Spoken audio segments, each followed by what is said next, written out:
Our discipline comes down to trust.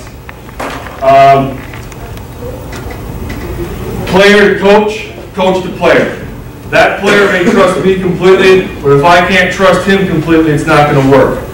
Same thing goes the other direction. I may trust that player, but if he doesn't trust that I'm making the right calls, it's not going to work. There's many times where I mean, as a coach, you got to take ownership. They make a big play. I'm thinking we played Oslo week 8. They had a big play, and they came off the sideline all frustrated. I looked at them guys, those guys, that's on me. I had you in the wrong spot. I'm going to own up, that's on me. You guys did nothing wrong. All right? And that's big, because they trust that, okay, I'm going to make that change, and we'll put that 3 technique up to a 4-eye if we have to. Okay? Taking ownership on it. I meet with those kids a lot. Fortunately, I do work at the high school, so we have morning meetings. I know those guys, I know they bring them on Saturday mornings, and they watch film, kind of put it to bed right away on Saturday.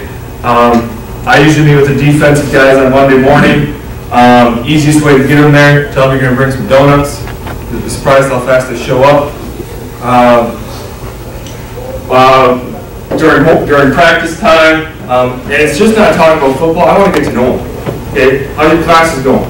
Okay, what's life at home? Is everything okay? Okay, I want to get to know these guys and build that relationship between them, and help strengthen that trust, and helps them become more disciplined, because we know whose job is whose, and we're all going to come together with it. Go ahead, next one. Player-to-player stuff, like Xavier coach had said it. I don't know how many times we say it throughout the year. Do your job. Okay, you got to do your job. Every single player. If you're not doing your job, you're not going to have a job anymore. I tell them, if I come to school and I'm a science teacher, if I go to the wood shop and want to build a shed one day, okay, 1, the shed's going to suck because I'm trying to build it. 2, my principal's going to come down and fire my ass because I'm not even doing my science job. Okay? Same thing goes with the football field. Do your job every single play. Understand your teammate's job. My linebacker needs to understand what the 4-eye is supposed to do. My DN needs to understand what the linebacker behind him is going to do. Okay? Every person needs to have a full understanding what the whole goal is as a group. We don't want them to specialize in, I'm just a corner, I'm just a man-to-man, that's all I care about. Hell no. You got to know your run fit, you got to know the outside linebacker's run fit. One thing I tell, like my DN, our starting DN probably could have gone and played D2, D1 if he wanted to. He's trying to play basketball now. One of the smartest guys in the field. When I told him, because he's like, why do I need to know what the outside backer is doing? Why do I need to know what the corner is doing? I said, because if you're in that huddle and our outside backer gets injured, okay, and I got to send in the backup, might be a sophomore kid, it's the first time I ever stepping on a football field, who's going to help him out? There's no other outside linebacker there to help him. You got to be able to turn around and help communicate to him on where he might have to go. Okay? Because he's probably shitting his pants because he's out on the field for the first time on a Friday night. Okay? So they all got to kind of figure it out and know it all together. Is our purposes. And again, kind of know when, what, and why we do things. Why are we in a 5 front? We will do a lot of, we'll jump into 40 fronts if we see a lot of spread teams. And we saw about 5 or 6, it seems to be the trend. Every time I pop on film, like Christ, it's another spread team. Okay, does anyone run the ball anymore? There's 4 receivers all over the place, so we'll jump into a 4 front. And I want those kids to know why we're doing what we're doing within this. Go ahead. All right, look at our defense, kind of what we do and what's worked for us with everything. We'll go D linemen, a little bit of our linebackers, and then our DBs as well. Go ahead and hit this one. Our D linemen are gap control. The picture here showing a 4-man front. This was us playing against a little shoot level 4 last year. They were a spread team. We ran a little bit of a 5 front in the second half, and we had to stop the run against them. 3 staples that we put to them: the importance of the feet, importance of the hands, and importance of the speed off the ball for them. Where do you coach at? North, Eau Claire North? Oh, mother. So you, yeah, old man used to work with you guys. He's trying to give you up. He bowl hunts also now. Okay, so who's your toughest competition? Menominee, Chippewa. Okay, Menominee, Chippewa. All week on their offense, they're running scout team. Every time they snap the ball, they're practicing 1 yard across the line of scrimmage. Okay, correct? Everyone. Your offense practices, you snap the ball, what do they do right away? Throughout the week. They move the ball 1 yard across the line of scrimmage. Just by getting speed off the ball, if my D lineman can reestablish 1 yard the other direction, we just screwed up everything they practiced all week. Because all week they practiced going 1 yard forward.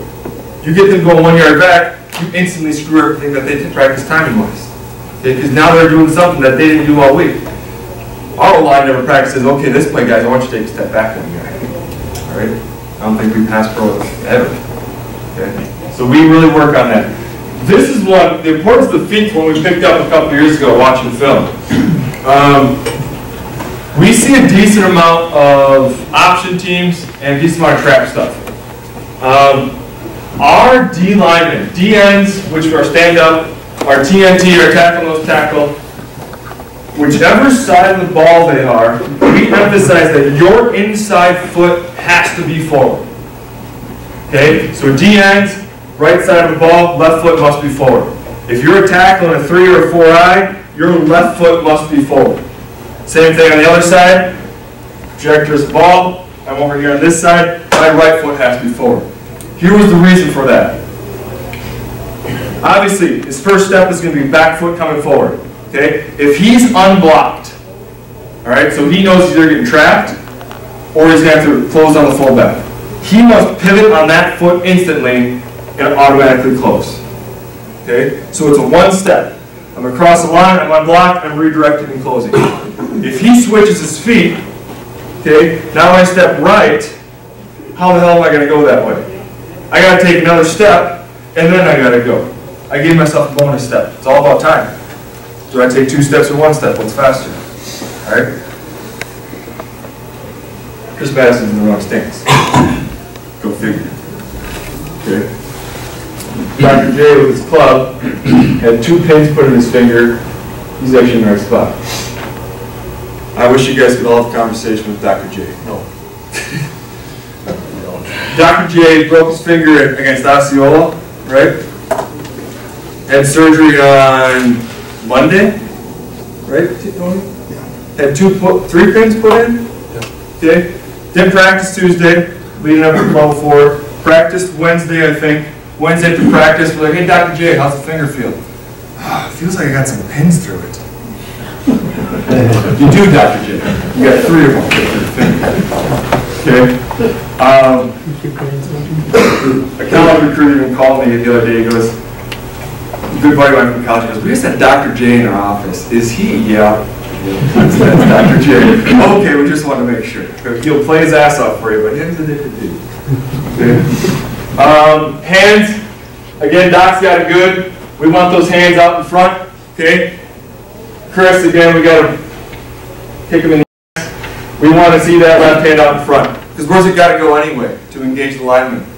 It's got to go there right away anyway. So why bring it from the hip? You better might as well get it already in front. We preach flat back, high hands, engage, pad level, stay low, and drive. Hands above the face, okay? Engage the hands, drive, and react. All right? Go ahead and hit it.